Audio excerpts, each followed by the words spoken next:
back to The Mentors. This is Vadim. And Sergey. And this is a show where we tell stories of ordinary people that became extraordinary entrepreneurs despite lack of experience, money, or connections. And this is also a show where we tell you, hopefully, things that are valuable to you in your business, in your life, and give some general advice. And today's topic is how everything is negotiable. Well, not everything. I mean, please stop. Don't try to negotiate your bill with electric. Wait, actually, that is negotiable. Don't try to negotiate your McDonald's order. Don't even eat McDonald's. It's not very healthy for you. But not worth it negotiating that one. No, it really isn't. The only one you're cheating is yourself. Well, that's true. Jesus. Yes. Try to stay healthy. We even had McDonald's just yesterday. No, not yesterday. 2 days ago, I did break. You know, I've been trying to eat healthy. January was, like many, I had a New Year's resolution to be healthier, and I was eating very healthy. And then, I don't know, there was a breakdown this week where my body said, I hate you for this. And I, satisfied it through terribly greasy food. So I did break this week and had McDonald's, but that's not what this episode is about. This episode is about why we think everything or almost everything is negotiable, and the reason why we're calling it How Everything Is Negotiable is because a lot more things are negotiable than we think. We actually have had several instances just in the last few months where we've been able to negotiate something even when it seemed like that thing was not negotiable. And people would tell us that it's not negotiable. So just through first-person experience alone, we can say that everything is pretty much negotiable, and that's why we want to talk to you about some of those stories today. Part of the reason why we were motivated to do this topic this week is because as recently as Friday, so we're recording right now on a Sunday eve, 4:23 in the afternoon, and this story that we're going to start with happened to me on Friday at about 1:23 in the afternoon. So this story is about how I negotiated a medical bill. What happened is I got a phone call from a doctor that I actually hadn't seen in about, I want to say 10 months. It's been almost a year since I've been to that doctor. My insurance changed, and part of the beauty of the healthcare system in the US is not every doctor takes your new insurance, and so sometimes you have to change doctors. And that's what happened. And so I hadn't talked to this doctor or seen him in about 10 months, and I got a missed call from the office a few days before that, and I kind of ignored it. I thought, they might want me to come in for my yearly checkup, but you know what? He's not my physician anymore, so I'm not going to go there. But then on Friday, they left me a voicemail. Vadim, can you please give us a call back? I'm like, oh, geez, well, what the hell is this about? I mean, if it's a health issue or something, I should probably follow up with them just in case. And so I called them and they said, hi, this is about a visit that you made in late May, and we just wanted to tell you that your claim has been rejected by the insurance company and you're responsible for paying it. And I was like, obviously taken aback immediately. And so I jumped into questioning. And me and Sergey talk a lot about how when we feel that there's injustice, we push hard and sort of nothing will stop us from trying to figure out and get to the bottom of an issue. And here, clearly, I felt that there was some injustice. So what ended up happening was I confirmed with them and I said, well, when I came in, you guys checked if I had insurance, right? I remember paying the copay. They said, yes, we did. And you did have insurance at the time. I said, okay, what's the problem? And they said, well, what happened was your previous employer, because my job situation changed at that time, ended up retroactively removing that insurance. So it happened to fall in the 2 weeks that I went to the doctor, and it turned out that the employer basically went back and said, oh, you know what, those 2 weeks, we decided we're not going to cover them, even though they were supposed to cover for that whole month. Well, what I kept on pushing on was, okay, but I did my part, which is confirm that I have insurance. This sounds like something you need to work out with an insurance company. And they said, well, the reason why we haven't called you about this is because we've been trying to work it out. And ultimately what ended up happening was the conversation got really heated because the woman that was talking to me just started getting a little bit impatient, right? And she's like, look, you have to pay this. And I said, no, I don't have to pay this. And how much was the bill for?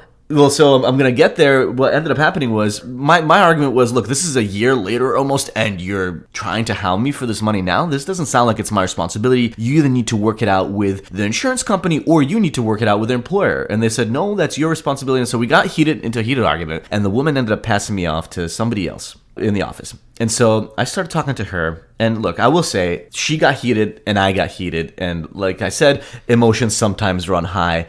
And that probably didn't necessarily help me in the beginning, but I'll tell you why it ended up kind of helping me later on. I'm not recommending that you overreact by any means. Try to keep composure. But in this case, she overreacted and I kind of mirrored her. And so I ended up talking to somebody else. And the other woman was just much sweeter, had better composure, had better bedside manner, if you will. And she said, if you want, I can have the doctor call you in the evening, and because we're sorry about how basically the other woman talked to you. And I said, no, that's not a problem. Let's just work this out. And that's when I said, how much is the bill? And she's like, oh, it's $470. I'm like, what?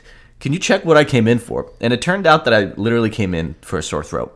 And I said, I remember that day. I was there for about 15 minutes. Can you please tell me exactly what you're charging, $470 or $450, whatever it was, for a sore throat? And they're like, well, let us check. And basically, she came back and she said, yeah, you know what? And I could hear in the background, the other woman was saying, okay, we can give him a discount. And I'm like, all right, well, she didn't know this, but now I got the hint that this is clearly something that wasn't like set in stone. And I said, well, how was this put in at $400? She's like, well, it depends on the code that the doctor puts in. And right away, I was like, all right, we'll go back and change the code, right? That's what I thought to myself. I didn't say it that way. But what ended up happening was, it turned out that the woman that I had spoke to originally was actually a woman that I knew pretty well, because I would see her in the office all the time. She would always joke around with me. And so I asked to get put back on the phone with her because I decided, well, let's negotiate with the person that's actually the decision maker. And she's like, do you remember me? And she said her name. And I said, oh my God, of course I remember you. How have you been? And I basically said, look, I'm sorry there was some overreaction, but I love you. And, I started being really nice to her, maybe even overly nice. And she's like, started laughing and all that. And I'm like, look, what can be done here? Because now we kind of established a common ground. And more importantly, now I knew, because I heard her talking in the background, that it was negotiable. She was like, okay, well, let me see what I can get it down to. And she came up with a number of $170. So right away, this already went from about $470 to $170 because of some kind of discount she was able to put into the system. And then I said, look, I appreciate it, but I remember that day. I was basically there for nothing. What about the copay? She's like, oh, okay, true. All right, well, yeah, you did pay $30 copay, so minus the copay, that's $140. I said, look, it seems like we could be going down. Why don't we just call it $50 and forget about this, because I really appreciate the doctor. As soon as I get the right insurance, I'm going to come back to you. And I kind of played the card of loyal customer. And she said, okay, the best I can do is $70. And I was like, all right. Here's my credit card number. Let's just put this behind us. So long story short, I ended up staying on the call with her, or it was actually a pretty long story, but I ended up staying on the call with her for half hour. But a few things happened. First of all, relationships matter. And I ended up getting on her good side because we kind of reminisced about how I used to come into the office and, she likes me and I like her, blah, blah, blah. But second of all, you always have to be willing to continue the conversation. I could have given up, could have just agreed to the $400. I could have given up at the $170. I could have given up at the $140. Ultimately, I just kept on moving it forward and moving the ball as basically low as I could, because I realized clearly this is now negotiable. Well, that, and you also created points of leverage for yourself several times throughout the conversation. The first way you did it is by talking about the fact that you remember that day and it was really a 15-minute appointment for nothing. So what are you really paying for? Make the other side justify why they're charging what they're charging. So the point is, you kept on pushing by finding leverage for yourself to justify having a lower amount. And I think that's a really important thing to have in a negotiation. Sometimes you have to make it up a little bit and embellish. This was an appointment that was almost a year ago. No one remembers what actually happened. They probably don't have good notes about what actually happened, but the likelihood is that it was a very short appointment and it wasn't worth the $400. Yeah, and I could sense also in the conversation that they just wanted to put this matter behind them, and I used that to my advantage as well, because I gave them a solution and I said, look, I understand I need to pay out of pocket at this point. Let's put this behind us, but also let's agree on something that works for both of us. And once I knew that information, that they just wanted to put this behind them, that they wanted to deal with the situation because they have a ton of other stuff to worry about, I also use that to my advantage. So as you're having these conversations, as you're learning more and uncovering the true intentions of somebody and what they really need, that helps you adjust your negotiating position and helps you understand what you should actually focus on in the conversation. And it's not natural for most people to push in the way that Vadim did, but the more you do it, the better you get at it. And as you can tell, with every question that he posed or pushback that he posed, he bought himself more time to think of a different way to position the conversation to end up winning that negotiation. And that's exactly what happened. This brings me to my next story about a successful negotiation with something that seemed non-negotiable. And this is a software that I was looking to buy for the venture job that I have at NYU.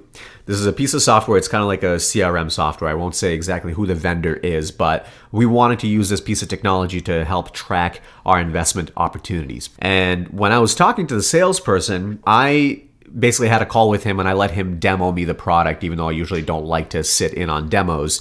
But I let him do it just so he could show me all the features and everything like that. And I knew that as a salesperson, he would try to convert me during that call and really get a commitment whether we would become a customer. And that's exactly what he did. By the end of the call, he said, how likely are you to recommend this to the organization and actually purchase this software technology product? And I said to him, I'm really interested in the product. It looks like you guys are doing something great. And they're actually a startup. So that was a little bit of leverage point that I had. I'm like, I understand you guys are a startup and you're probably going to be making the product even better. But here are a couple of features that we wish it had. But you know what? It's valuable enough that I can push it to my organization, push it to my boss to approve. But I got to tell you, we're a nonprofit and we can't pay the full price. And actually, what I asked them before that is how much it was. And I think it was something like $130 per user per month. And, the way I phrased it is I said, do you have a nonprofit discount? And what he said was, well, we've never actually had a nonprofit client. I'm like, oh, great. So this is a good opportunity for you guys to create a nonprofit discount program. And I knew that was probably not going to be enough to convince him to give us the discount, but it is something that I said, can you see what you can do? Talk to your boss and see if you can offer us a nonprofit discount. And I actually added a sweetener as well. I said, we know a lot of universities with venture funds and we'll refer you to all of them. If we like the product, we'll refer you to a bunch of them and you'll get even more customers. So it'll be well worth it. And guess what? He came back to me and he offered a 40% discount. He talked to his boss, and it was a 40% discount right away from the original cost. I think we were going to pay like $80 per user per month instead of $130 or $140, which is much more attractive for us and something that we could actually potentially afford. But I didn't end it right there. We wanted a certain amount of licenses, but we wanted to pay for fewer licenses because we knew that not everybody in our organization was going to be using that product.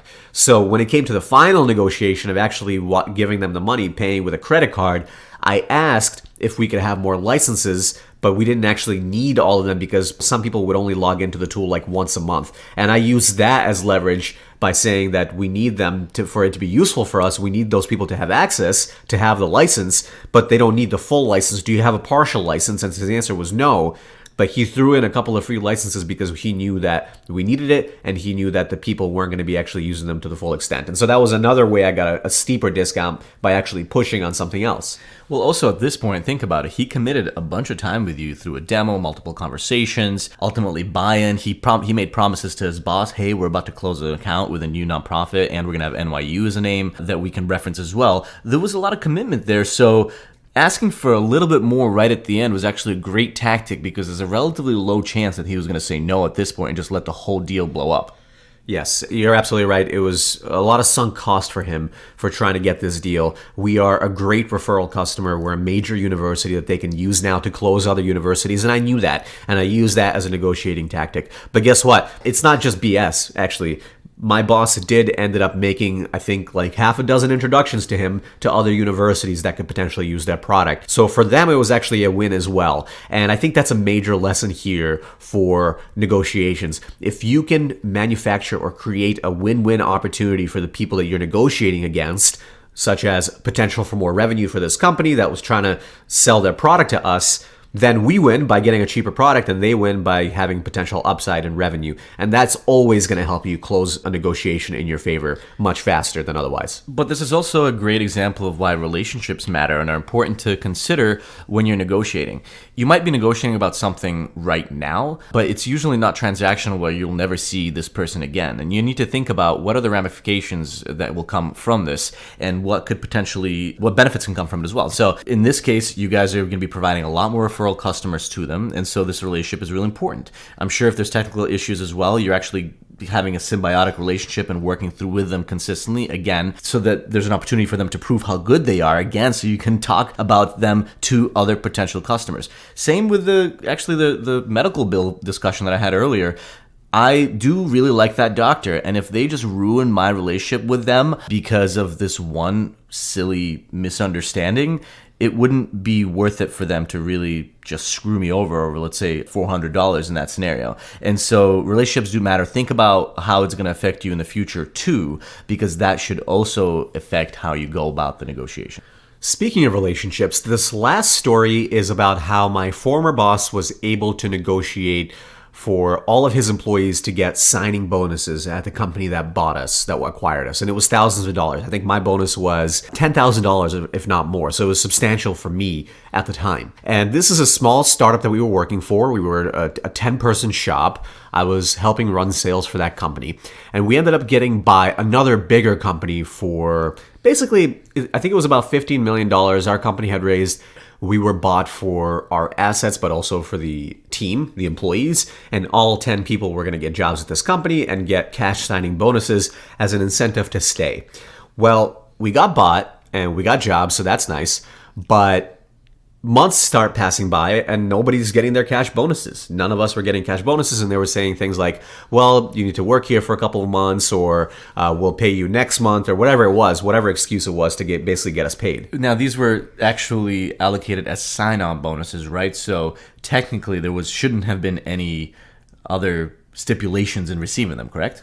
Yes, exactly. But as employees, we had very little leverage, and the company was trying to raise money at the time, so I get why my boss at that point in time was not pushing for us to get our bonuses immediately. Right? Also, it was a relatively new relationship. Probably he hadn't really been there long enough to be comfortable to push right away, I would imagine. Yeah, that's exactly right. But what happened basically 6 months after we were bought was not foreseen by anybody. This company was trying to raise money, much more money than they raised before. They doubled headcount, so they bought our company, and then they went from 90 employees, they hired 90 more, so they basically doubled. Wow. And so they were basically burning through money at this point with this idea that they're going to raise a bunch of money. Well, months passed on, and they weren't getting any commitments for investment. And whoopsie days. So they bought us in June. And this is October now, and we all go into all hands meeting basically. And in this meeting, the CEO of the company that bought us said that by the end of the week, most of us would not have jobs. They ran out of money, basically. And so they were laying off 90% of the workforce. What ended up happening over the next couple of weeks is actually they laid off everybody and they sold off the assets of that company for a fraction of the dollar, less than what they bought us for. Wait, so how then did you actually get the bonuses? It sounds like this thing evaporated into thin air. Yeah, so I didn't actually expect at that point to get my signing bonus, but my boss did something that I was really proud of and thankful for, and I still am super thankful to this day because it put me on another trajectory. And what happened was he went to the founders of that company once they announced the shutdown, and he said, look, you have a bunch of debt on your books right now. You have to figure out how to pay that debt. One of the pieces of debt that you have is this signing bonus that you promised to my employees. Now, this is a much smaller percentage of the rest of your debt. So you should just pay it as a way to maintain the relationship with these employees. There's actually a lot of bad press happening at the time right now of this company because things were starting to leak from employees about the fact that it was shutting down and there were mass layoffs, and they didn't want bad PR anymore either. So for them, I think this negotiation, or essentially he was just asking for something. He could have not said anything, but the way he positioned it, it made sense to the founders, and we all did end up getting our signing bonuses, and it salvaged our relationship with them. It salvaged their relationship with our boss, and nobody leaked bad press at that point because we felt taken care of. Leakage avoided. Leakage avoided. Leakage controlled. So I'm very thankful because, that signing bonus actually bought me time to work on different business ideas and do some consulting on the side. That was actually led to my next startup job and then led to me starting my own company. So if not for that signing bonus, things might have gone a little bit differently. I might have been forced to take a job that I didn't want and, not explore different business opportunities at the time. So I'm very thankful for the fact that my boss was willing to step it up and willing to ask for something that he knew rightfully belonged to his employees. The reason why we decided to share these stories with you today is the same reason why I tell stories like this to the students that I work with and the entrepreneurs that I advise, and even my friends over beers. A lot of times in life, we think that things are set in stone, that there are rules to everything, that, we have to do things a certain way, and simply that is not usually the case. This is life, and we all kind of make up the rules as we're going along. And we all agree to certain constructs, but at the end of the day, these are somewhat moldable by us as well. And so hopefully this gives you a little bit of awareness so that when you're in a situation where maybe before you might have thought, I shouldn't ask for more, or they're going to say no, or but this is the rules. Maybe we've given you and planted a seed that will motivate you to push a little bit next time and actually get the desired outcome that you're looking for. And I think a big takeaway here as well is that ultimately all of these decisions that seem to be set in stone, and clearly most of them are not, they are rules written by people, which means that they can be molded and changed, like Vadim said. If you can figure out how to leverage a human relationship and have a conversation with a person to get them on your side, you can pretty much negotiate anything. So do cultivate these relationships, go into these conversations, understanding that you need to learn about the other side in order to see how the conversation can progress.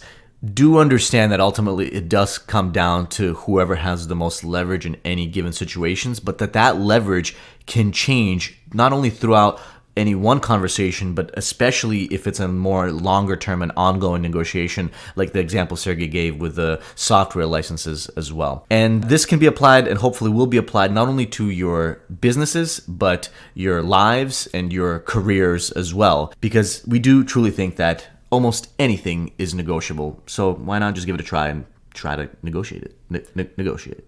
Negotiate. Maybe the next song we're going to do is about negotiation. By the way, if you haven't heard our hit new cover, folks like you, we recently released a video. It's on our Facebook page. It's on LinkedIn. Check it out. It's on YouTube as well, actually. mnt.rs is our channel, Mentors. So check it out. It's a parody about how to get important people to respond to your emails. And if you're listening to the show for the first time, first of all, thank you. God, thank you so much for taking this 23 minutes or so to listen to this episode. I'm constantly amazed when we look at our stats and we see that people, will listen through 95 or 99% of an episode. I'm like, wow. Thank you for listening. You like us. We love you. And actually, if you could hit subscribe on your app of choice so that you get notifications when we launch a new episode, it would be awesome because we want to stay in touch with you. And also, it helps us be found, discovered by other people when you subscribe as well. It's just an iTunes algorithm thing. Don't worry about it. Yeah, but also, if you do have iTunes and you enjoyed this episode or any of our other episodes, first of all, we encourage you to scroll through and go back to the backlog. We try to create evergreen content so that's relevant forever, or at least for the next decade. But also, please give us that 5-star rating on iTunes. It just takes one click of a button, but gives us a lot more awareness around the show and shares it with other people. Hopefully this is valuable to you. Please feel free to reach out to us. Vadim at thementors.co, Sergey at thementors.co. This is The Mentors signing off. Have a wonderful week. Goodbye.